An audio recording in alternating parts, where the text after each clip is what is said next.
A lot is made about what could be the first X album of any genre. Kill 'Em All is often thought of as the first pure thrash record, and Scream Bloody Gore or Seven Churches the first death metal record, and Black Sabbath's self-titled release as the first heavy metal record of all time, not to mention doom metal as well. But the debate of the first black metal album is often covered in a frost-bitten grim maze of confusion that definitely leaves people asking themselves if they're truly true cult enough to sit on the black metal throne. The problem is that black metal is such a confined and definite genre of music that it's hard to characterize what could possibly be the very first in a genre that sounds so esoteric and authentic in its early years. But I think I've found the answer. Yo, welcome back to the heaviest show in the universe. My name is Kane Irvine, and on today's episode, I listened to Under the Sign of the Black Mark for the first time. There are a ton of classic metal albums that I have personally never heard before. I mean, I'm only one guy and there's only so much time in the day and in life to listen to music. So I created this series to give myself a reason to buy new albums and pop them in for the very first time. So be sure to stick around until the end,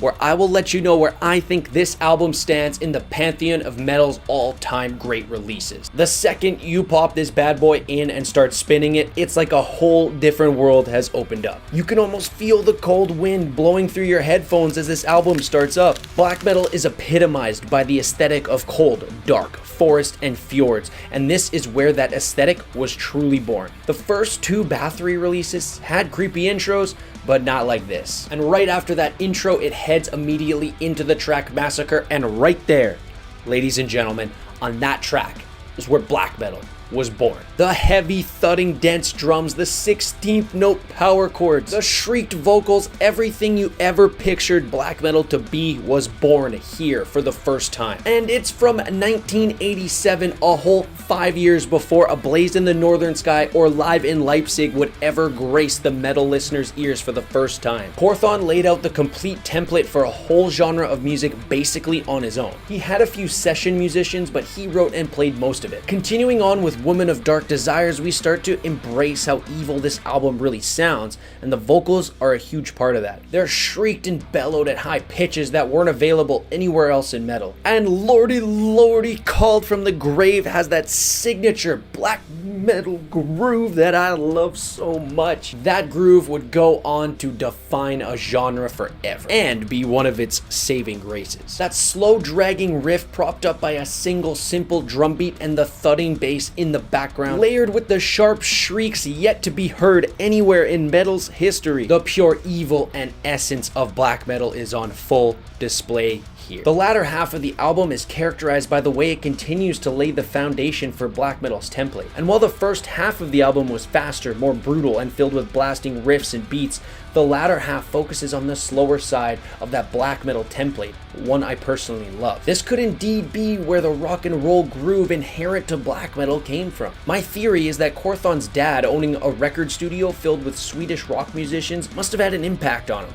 leading him to write these kind of grooves, especially the drum beats. And in Quorthon's own words, Enter the Eternal Fire was a direct result of the classical music he'd been listening to at the time. Well, that song was a step in one direction or another, but I mean, it was about that time when I started to listen to basically only classical music. So I learned how to arrange music, not just, play 365 beats per minute for 3.5 minutes the entire album. You can check out the interview that quote was from at the top of the description below. And not to mention the grooves on 13 Candles, which would also define this genre for generations. You can actually hear the fantastic bass work in this track and most of the album. To me, this speaks loads to the production effort of Björn, Quorthon's father. I think they were trying to make something incredibly unique, but not too polished like the other music Björn was used to producing, and that resulted in the creepy, muddled sound that ended up defining this album, and the previous two Bathory albums as well. So it can be said that the true black metal sound was created by not only Quorthon and his signature shrieks, growls, frantic guitar playing, and classic rock drum beats, but also by Björn Forsberg, who before his son started playing this kind of music,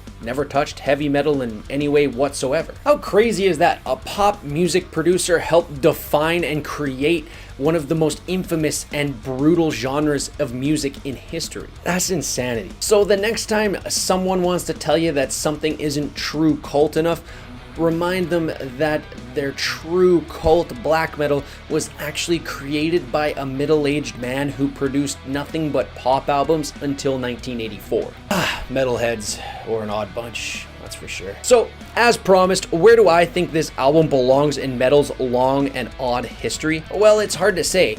Korthon himself has stated multiple times how much he hates this album and how much he thinks it sounds like complete ass. But I think we all see it differently. Now, I know a lot of people like to cement all three of Bathory's first albums as the complete template for black metal, but I'm confident in saying that this one above those first two is the real culprit for creating that music. And it's a full 5 years before anyone else would release any actual black metal. And no, the EP Death Crush isn't truly a black metal album, it's just, well, I have no idea what that shit is. It's really hard for me to not put this as an all-time great metal album, perhaps even a top 10 or 15 all-time release, if only for the impact it had on metal's landscape. Fenriz himself has called this the quintessential black metal album and cited it as one of the biggest inspirations for Panzerfaust, not to mention Transylvanian Hunger, or Under a Funeral Moon, or even A Blaze in the Northern Sky. And in general, this is an awesome album. There's tons of excellent tunes on here. I'm not just praising this for its clear influence, it's generally a great metal album,